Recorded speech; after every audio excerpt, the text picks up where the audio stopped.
Hey, what's up? My name is Skybreak. Today, I'm going to be breaking down my brand new track off of Exabalt 007 called Goodbye, and this one is a little bit different to my normal stuff, but nonetheless, I hope you learned some stuff, and if you do, be sure to subscribe. I know I long neglect YouTube, but I am trying to put up more content so y'all can learn some more, we can have some more fun, and of course, also, it's very important you're in the Discord server, because that's where I do a lot of my announcements on new music. It's a lot of fun. We do beat challenges, we play Among Us, why not? And of course, if you have not streamed Goodbye yet, and you learn anything from this tutorial, and God forbid, even enjoy the track, a link to that and the rest of Exabalt 007 will be in the description. So, without further ado, let's get right into it. So we are in the project. As you can see, this is Goodbye. I don't want to say it's a small project because it's 43 layers, but it's definitely a bit of a smaller project for my standards because I really wanted to challenge myself to make this track minimal but still sound emotional and skybreaky. And rather than the big shuddery chords and the crazy melodic dubstep synths, all the wacky stuff you hear in a regular Skybreak track, I really wanted this one to be a bit more introspective and reflective and chilled out, minimal. I kind of wanted those words to come to mind when you listen to this track. So, I'm going to be breaking down everything in the project first because, as you guys might know from my workflow, I typically like to write the whole instrumental in one project, keep the basic vocal idea in mind, but record track vocals and mix vocals and tune vocals, do that all in a different project just to save CPU. And as you know, I'm not a professional singer, so I had to do quite a bit of adjustments to my vocals, and I kept that in mind from the start. So we're gonna be starting off just going through the instrumental. If you want to skip to the vocals, I believe each section is timestamped in the description. All right, without further ado, let's check this out.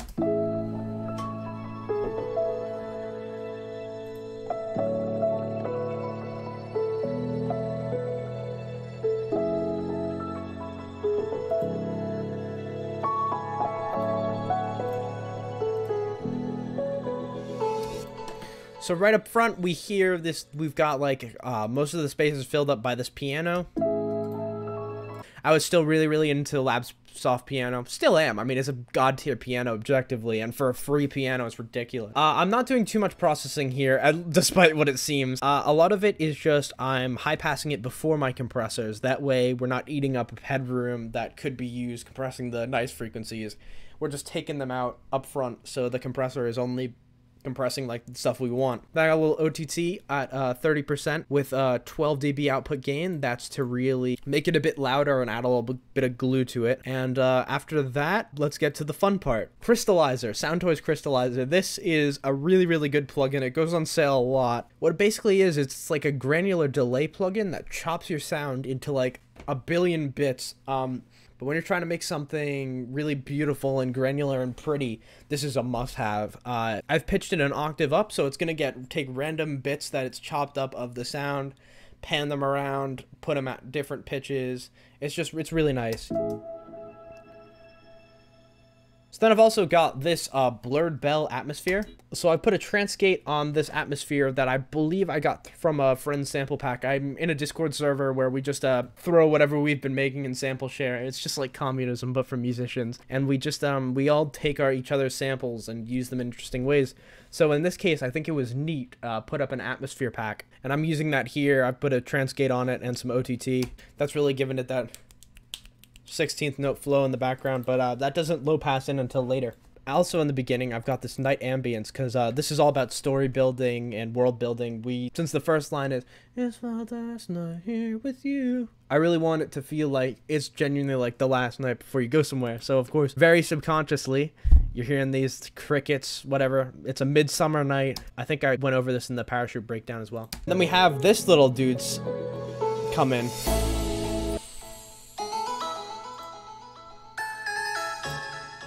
And it's a very Celeste type synth. It's playing the same thing as the piano. And what I've done is I've drawn in a really sharp pulse wave right here. And an octave up from that is a smooth square from the massive wavetables. And an octave down is another square. So you've got 3 squares playing at different octave. If I remove these effects, you'll hear what it sounds like.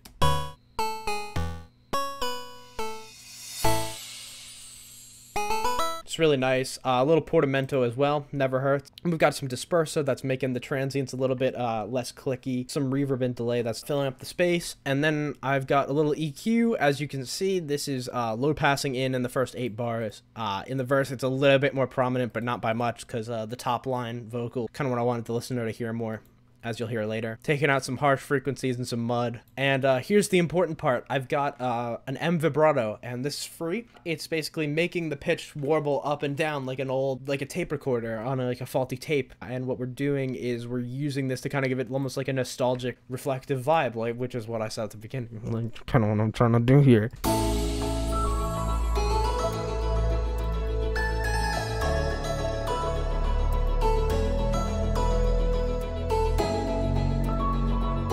And with that, we have arrived into the verse. And the verse is having basically everything go on from the intro, but it's a bit more opened up. The low passes are gone. Now I've added this little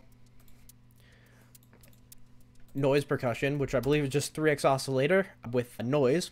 And I'm using the envelope feature to make it really short and clicky. Auto panning a little bit. We've got a disperser, again, kind of smoothing out the transients. And this auto pan is making it pan back and forth a little bit. And this is just kind of solidifying the rhythm a little bit more. Some delay as well, ping pong delay. Really nice way to widen it up. And it's pretty cool. Also, each of these have different velocities. And to automate velocity in FL, you just click something and you use the middle scroll wheel on your mouse to bring it up or down. This probably sounds simple to a lot of the more experienced producers here, but learning how to automate velocity was very integral to making my stuff sound a bit more human. It's easy to get lost in what the sound itself actually sounds like rather than the way it was played, so automating velocity is a good way to make it sound human.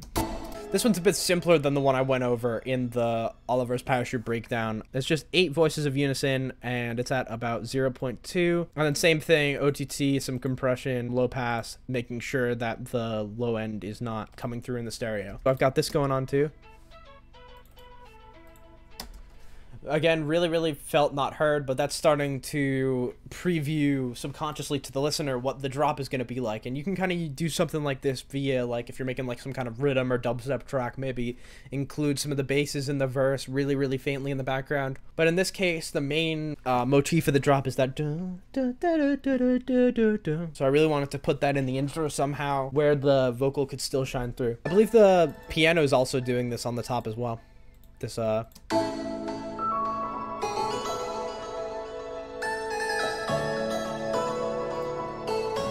just really subtle stuff makes things sound good.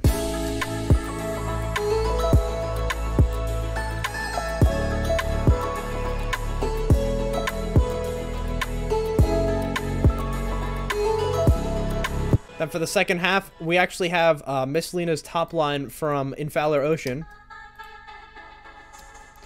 with a lot of reverb and transgate. Again, that's just kind of filling up space and really getting that syncopation going on, because now we've got this blurred bell going crazy with 16th notes, and now this with 8th notes, and then this noise thing kind of doing both. Now it's really feeling like every beat's like getting its own thing. It's sounding nice. But for a sense of progression, I've also started to introduce these AU5 rides and this little ARP thing. Or no, maybe it's not an ARP thing. It's a Foley thing. I've chucked through rap scratch, which is like some dude playing with some bubble wrap for a while. I threw it through SliceX.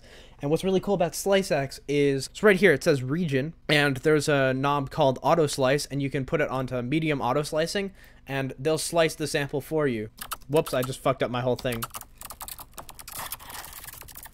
But what I'm doing here is I'm playing random notes here on the 16 to really make some kind of organic shaker thing. Kind of like that. It's different because you kind of can't do the same thing 2 times, and I accidentally just eliminated what I was doing to try to show you what I was doing. But there you go. You can chuck basically any sample with a lot of different transients and organic tones and into SliceX, and you'll get these little slices, and you can really just turn them into percussions, and it's really fun and cool. You can also do that with vocal chops, but it depends on the vocal. For some more progression, I also introduced these drums. Believe they're from the direct sample pack. Really, really good for anything garage and chill. Oh, this is a fun one. So here we've got two unison of voicings saw wave. And we're just automating a shit ton of notches and chorus and bend passes on this. That's to fill out some stereo field space. Yeah, as you can see, we're kind of bringing up another notch and another low pass. They kind of go pretty tangentially together. Little disperser, making it bubbly. And here's what we're using for crystallizer. As I said before, when you put crystallizer on a melodic synth, it'll make it really bubbly and nice and beautiful and granular in the top end. But here, I've used that same smooth crystals presets, but I've brought it back to the normal octave. So this is just adding some really grainy delay, which is adding some more stereo width. Now we've got quite a bit going on in comparison to here. But there's still a ton of room for vocals. There's not really a top line going on.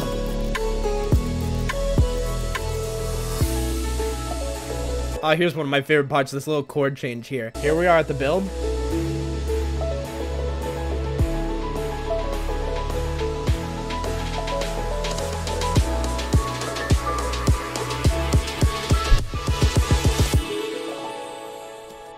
So right here, we've got the drop synth coming in.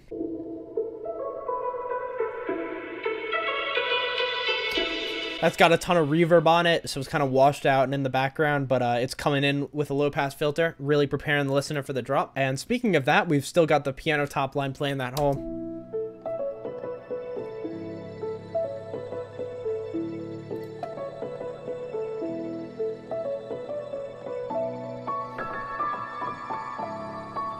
So we got another piano that's playing this little... Just adding some more ethereal 16th notesy layers in the background.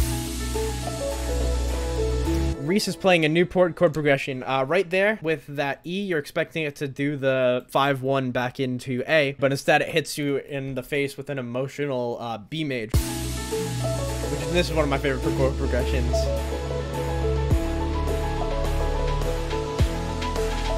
It's just so satisfying.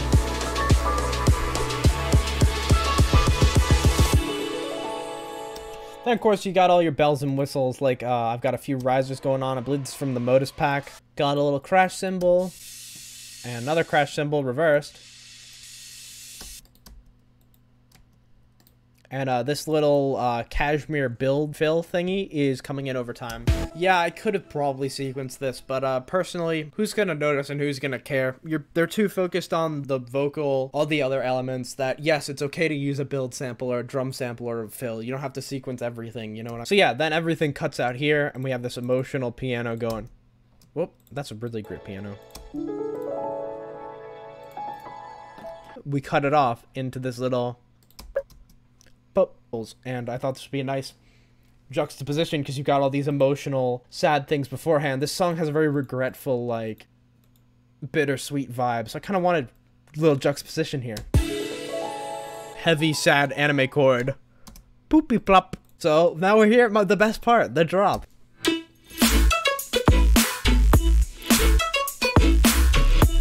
As I said before, I really wanted to challenge myself to have a bit more of a minimal vibe, so a lot of these are just very processed sine and saw waves. And most of the drop is just in this. In fact, all of the main synth elements are in this top line. Everything is in one pattern, basically. Which I don't normally do. Usually I separate it out, render the samples and stuff, but since this was so minimal and not really sound design oriented... So here's our drop synth. It's just 3 sine waves. These two, this one's really kind of rounded out. This one's just a regular old sine wave. And this one's the same one, just an octave up. And this sine wave, the rounder one, is in the center of the stereo field. And this one is panned to a little bit to the left, and this one's panned a little to the right. So you've got 3 sine waves that sound pretty similar in different parts of the stereo field playing the same thing. Same theory as that whole layered chiptune thingy I was talking about before. Because if I were to just remove all these effects, then you got which still sounds pretty cool, actually. But my interface came with this plugin, which I think is usually about $100. It's called Magnetite. It's really, really nice. It emulates tape saturation. So I'm kind of pushing it a little bit with the recording level being a bit high. Hear how colorful and warm it becomes suddenly when I add in that magnetite? So then, of course, since we're distorting it, it's going to make the signal a bit poppier, because that's what analog warmth really does. So I'm bringing it back down with a bit of a compressor, taning it out. And then a bit crusher that's just not working, I guess. So I've got a chorus, 3 dispersers, and I guess I didn't really decide we had enough dispersers, so I opened up my disperser snap heat preset, which is like 12 dispersers or something, and that's really gonna fuck up your signal a bit. It's gonna really make it bubbly and phasery and beautiful. So without that, you're gonna hear how different the transients sound. But with the snap heat, just so much more lasery and fun. Then we got a little OTT. Valhalla room that's really, really light, that's just filling up a little bit of space. Then some like slap back delay, which is basically a really, really fast ping pong delay. Then we're doing that same tape VHS effect using M vibrato, but it's even more subtle here. And then just taking out some low end. That's the main synth from the drop. Other than that, just got your basic sub. Oh yeah, and to fill up some more space, I'm layering it with saw wave. That's just filling up the harmonics that were cut out a little bit. So now the frequency spectrum's really big. Then we got this little buzzy thing, which is really kind of buzzing up the high end. Some things are obviously not rooted to mixer tracks here. Pretty sure it's just a saw wave, some noise, some distortion, some magnetite that's doing that same tape saturation-y thing. And then we're high passing it a ton. As for drums, let's just mute the sidechain.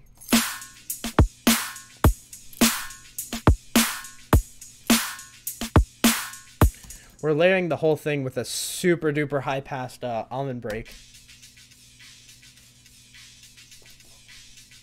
This little artificial percussion loop, I think this is from a sample pack from my friends Ari and Gabe.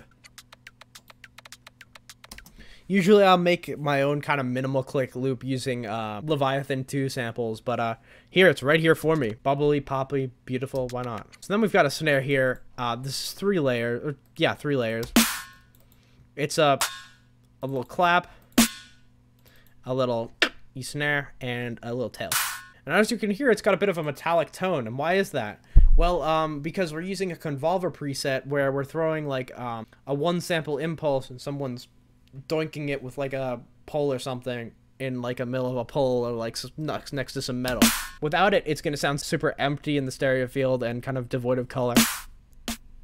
Like, it's alright, it's a snare, it functions, but this just adds so much metal-y timbre that I thought this kind of needed a little bit. So, there we are. That's the snare.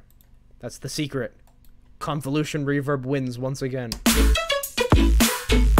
And the kick is just a haywire kick. This is from his new sample pack. Absolutely amazing. Can't recommend it enough. Then crystallizer is very much used a lot in this track. The crystallizer's on the whole drop synth bus, which we're just basically combining that saw wave with the sine waves. And the crystallizer just automates in, you can even see right here, it's really, really a subtle automation. But it just comes in and becomes a bit more of a background element. It's just like a watery sweep, it's nice.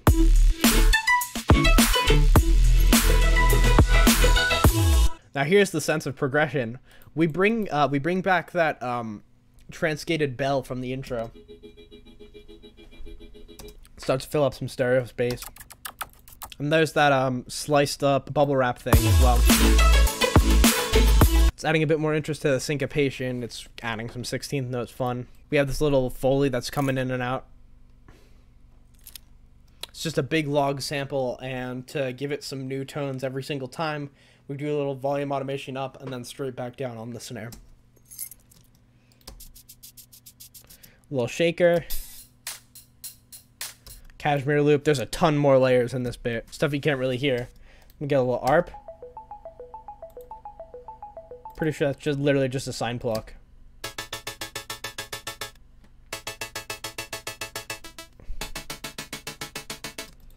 then something starts playing the chords here. It's just a saw wave, and we're doing the same thing that we would be doing with that M vibrato plugin, but instead we're just doing it manually within the Serum, and that's on the fine tune. No reason, you can kind of just do them interchangeably. I just personally find M vibrato's quicker, so I'm not really sure why I did it in Serum, but as you can see, I'm not really sure why I did a lot of things in this project. Oh, one thing I forgot to mention actually, in this section,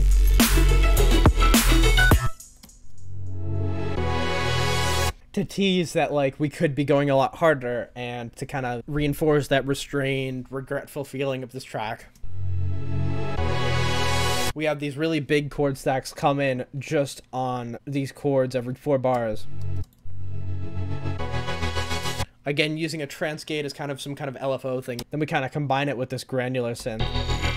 Because it really isn't a Skybreak track without a little sound design flex. Another important thing I forgot to say is every time you hear that go, duh, since it's really plucky sound, obviously it doesn't have a lot of tail. Like here, yeah, we got a Valhalla room that's 5.21 seconds in, and when it goes silent, but we don't want it silent, we make it so the reverb sweeps right up, and we automate the mix level.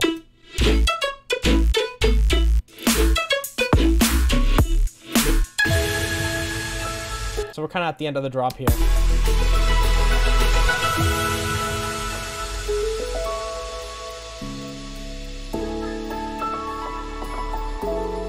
Oh, I love this part so much. So we've brought in this harp layer, which I also used in the Oliver's breakdown. It's a really nice layer because it's fairly neutral and inoffensive, but it can fill out the frequencies you don't really need. We've changed out the chords a little bit. We do a really long chromatic move down here.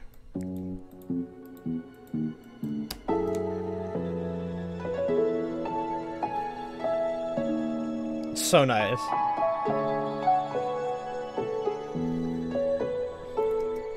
And again, this is a fun part because you expect it to go back to the A, but instead it whacks you in the face with an F sharp minor. Still going into that full regretful feel of the song.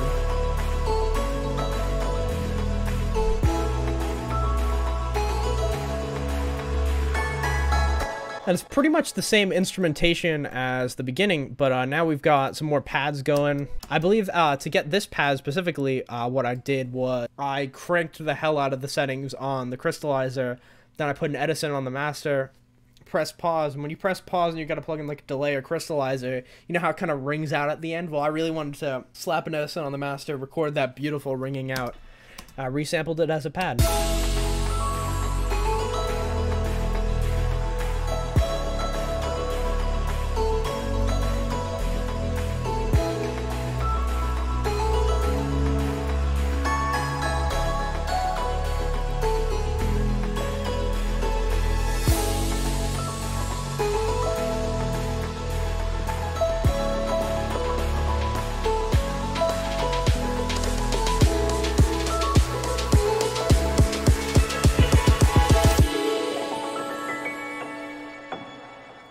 Yeah, but pretty much the same thing with the build as well, but instead of just doing the chord progression, we've gone back into that F sharp minor. We have it starting off on a minor key instead, so it kind of gives it a bit more somber, sad feel. Whereas the first one was nostalgic and bittersweet, still showing the progression of the song a little bit more.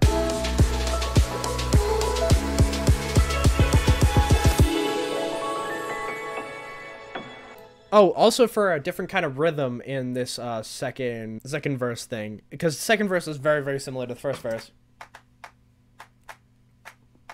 We have these little hand claps that are fulfilling a different kind of rhythm that we weren't hearing before in the song.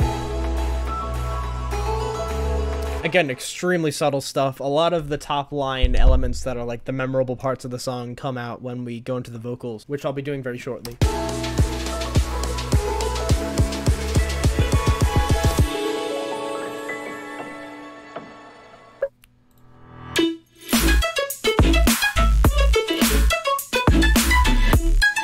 Here we are. The second drop is a lot more chaotic. There's a lot more going on.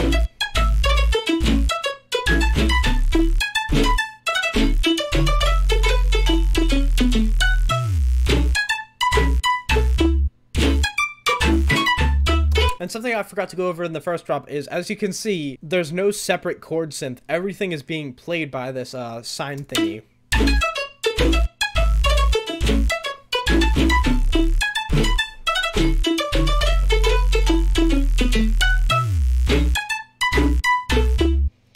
There's lots of different kinds of variants of the main melody. Da-da-da-da-da-da. Like, notes are being changed, things are being stretched out, inverted, stuff like that. Same basic instrumentation as the first drop. Just a lot more variation and stuff of the original motif. One thing I forgot to mention as well is we have it go dun dun, and then originally I didn't have anything fill in this space, but I thought it sounded really empty, so instead I brought in this kind of MIDI marimba thing to play the same melody, so it's like, it's kind of ricocheting.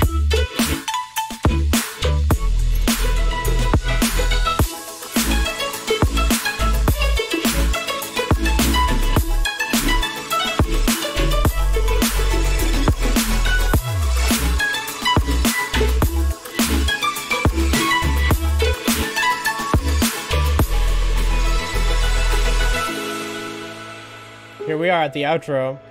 Goes back to the chord progression from the intro, rather than the somber one we kind of have for the breakdown. Tempo's going down a little. Hits you suddenly with a lot of the song is kind of going back to this D major chord. So we do D major, D minor, and it resolves to A super nicely. Oh, I love that last chord so much. We're just stacking like a ton of chromatic clashes and beautiful stuff. I fucking love this outro so much. Like, I'm probably gassing this up too much, but I don't know. I really did put like a lot of emotion into this track. I know I'm kind of making a bit more of an analytical breakdown, but there's a lot of feeling and stuff that went into this one. Like, it's not like one of the melodic rhythm tunes where it's like I had a lot of fun making them, but this one, the sound design isn't that complex, and it's not like I'm doing these crazy things. It's just a bit more like, I don't know. Yeah, hopefully you learned something about the instrumental. Let's move to the fun part, also known as the vocals. And away we go. Here we are. Whoa, suddenly that whole project we were just looking at turned into a simple WAV file. What do you know? So anyway, here we are. I added a few FX in the intro because it just kind of felt weird to just start it very suddenly. Like, I don't know. Let's bring it back. Also, there was a little disperser click, and I wanted a creative way to take that out without having to boringly re-render. So I just kind of lazily threw in a little impact. And by using FL's smooth bleeding declicking mode, I could kind of make it sound like it was sidechained to the stem impact, covering up the fact that there was ever a disperser pop at all. It's my last night here. So here's the vocals. The reason they sound so feminine yet masculine at the same time is I have one layer that's an octave up. It's my last night here. So what I'm doing is, rather than keeping it as normal octave and format shifting it up, I've pitched it a whole octave up like this. It's my last night here with you. And I'm using Melda's auto pitch to format shift it back down. So instead, this is a bit more like if I were to format shift it 3 up, but it's a lot cleaner. It's my last night here with you before I try. Then of course I'd layered it with the normal octave. It's my last night here with you before I try to make. And since they're singing the same thing, there's a bit of like phasing going on, so they kind of sound like one voice. Last night here with you. It's just really pretty. I try to make this dream come true. So when I leave, you'll be asleep. As you can see, a lot of these were done on different takes, but that's a normal thing in the singing process. You just sing a shit ton of takes, then you take parts from the best ones, where you sing a certain line the best way, kind of use them as building blocks to create phrases. That's how people who can't sing like me do this. So when I leave,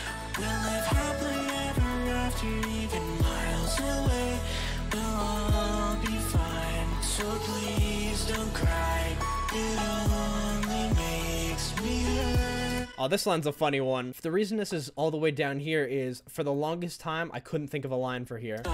So please don't cry. So for most of the production, I knew I wanted to hear a melody. I was like, da, da, da, da, da, da, da, da, but I couldn't think of a line for the life of me. So when I was finally polishing all the mix down, hoping to come up with something, I was gonna call it Dance Demand, and he says, "Oh, it only makes me hurt inside," like some kind of like emo joke thing. And then I started singing it. I was like, "Hey, wait a second, that's really good." So we put it in. It only makes me hurt inside. I'm filled with regret.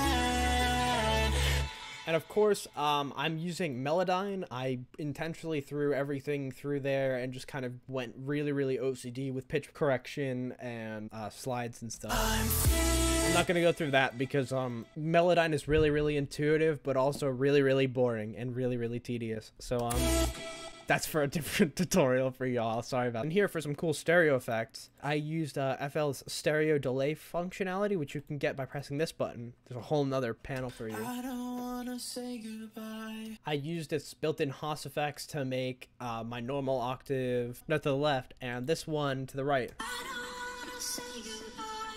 And what the Haas effect basically does is it hard pans the same sample identical left and then a few milliseconds later to the right. And whichever one, I don't know if it's the one that comes first or the one that comes second, but for some reason you're gonna hear it really, really distant in that part. I don't really know why it worked, but it's a really cool stereo effect. And FL a few updates ago made it so you can do it right on samples. I don't wanna say goodbye. And I've muted the Valhalla room and the delay and stuff. Wanna say goodbye. So it just sounds really dry and organic. So here we are in the second verse. I just realized that this whole time I haven't gone through the processing yet. Please don't try to make. It's pretty light processing. It's just basically Please don't try. I've high passed it a bit. I did the formant shift, except in this case not really. Please don't try to. A little bit of compressing, a little bit of compression. I've got a saturator that's really bringing out some distorting nice harmonics, a little OTT, a little reverb, and a high pass. Please don't try. I really didn't want to go too crazy with this because I just wanted it to sound very organic. I guess that's the vibe of the track, and raw. Please don't try to make me stay. We'll live happily ever after, even miles away. No, I'll be fine, so please don't cry.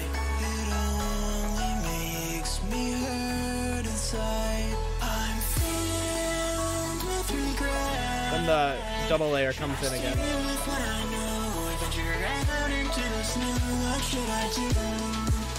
Will I lose you? I don't wanna say goodbye.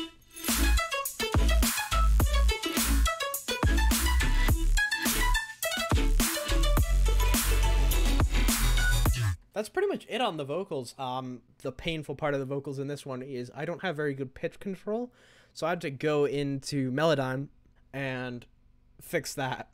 And that was a bit of a pain in the ass, but really I don't know what I could teach you from that. Yeah, that just about concludes this breakdown. Say goodbye.